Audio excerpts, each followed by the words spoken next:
Hello, I'm Ian. I'm Steve. If you are watching this, it's because you want to hear about a role-playing game we're creating. It's called Downbelow, and it's set... Well, that's what we're going to talk about today, because we're talking about why we do certain things. It's set in a strange period, because most cyberpunk is set about 5 minutes in the future. It could be the modern day, but there's a tidbit here and there that's more advanced than modern for story conveniences. And most sci-fi that's like straight-up science fiction-y is set further in the future in a way more advanced writers can do anything sort of time period. We've chosen an in-between. Yep. Why did we choose to set it a couple of hundred but not super far in the future? Sort of it's years in the future but not that many sort of setting. There's a couple of reasons, and the simplest one first. The simplest one really is that very awkwardness. That very sense of culture shock it's vital in preventing the idea of something that doesn't quite fit. So we kind of want people to not be sure what to say or think. Right. Basically, the more comfortable people are, the more people take for granted. This goes for games as well. I can't count the number of times that I have tried to run a low fantasy role-playing game, for instance, possibly even something out of Tolkien, which is high fantasy, low intensity. That's another thing. But I've tried to run, say, a Lord of the Rings RPG where everyone is from Gondor, or everyone is in the general Rangers area, or even hobbits. And what has happened is that people get really caught up in D&D-isms. People get caught up in saying, well, I'm going to be a third-level wizard, I'm going to be a fourth-level paladin, and they forget that these things don't even exist. So the more awkward people feel, the more they have to think about what's actually going on.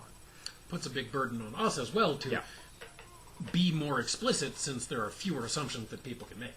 Exactly. So when you put all that together, that's the first and easiest way to answer. There's more to it, of course. I mentioned there are at least, there's two sides to the same answer, really. And that first question is, why not just put it at the comfortable 5 minutes into the future? And the second is, why not just go full-on sci-fi?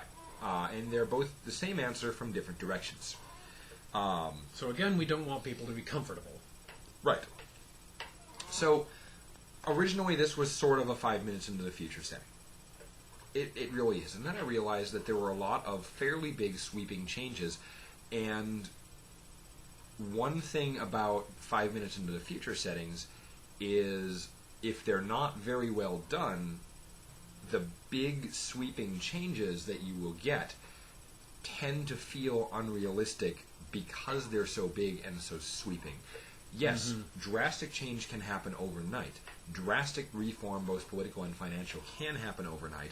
Large-scale construction problems can happen overnight, but you don't get a whole new country with a whole new culture, with a whole new entity, literally overnight. That takes time.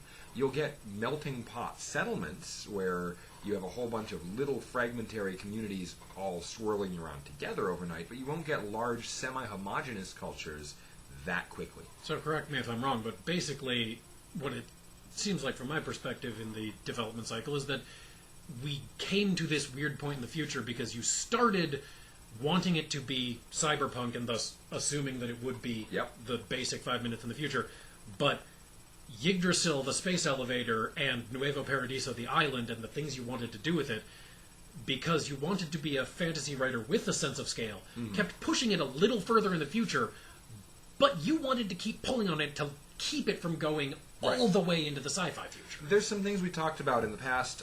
You can rewatch some previous episodes to know the specifics about this, but put bluntly, there are several reasons why I didn't want to go into full-on, even traveler-level space captains and space commerce. I wanted to basically keep the development realistic while it would also support the ideas that I wanted to portray. So that's why it's not just 5 minutes into the future, that's why it's 100 years or so into the future. But that's also why it's 100 years into the future and we're not in Star Trek yet. Because if you look at the actual dates, Star Trek was originally supposed to happen in the 2100s before it moved on to the next generation. And that's really close.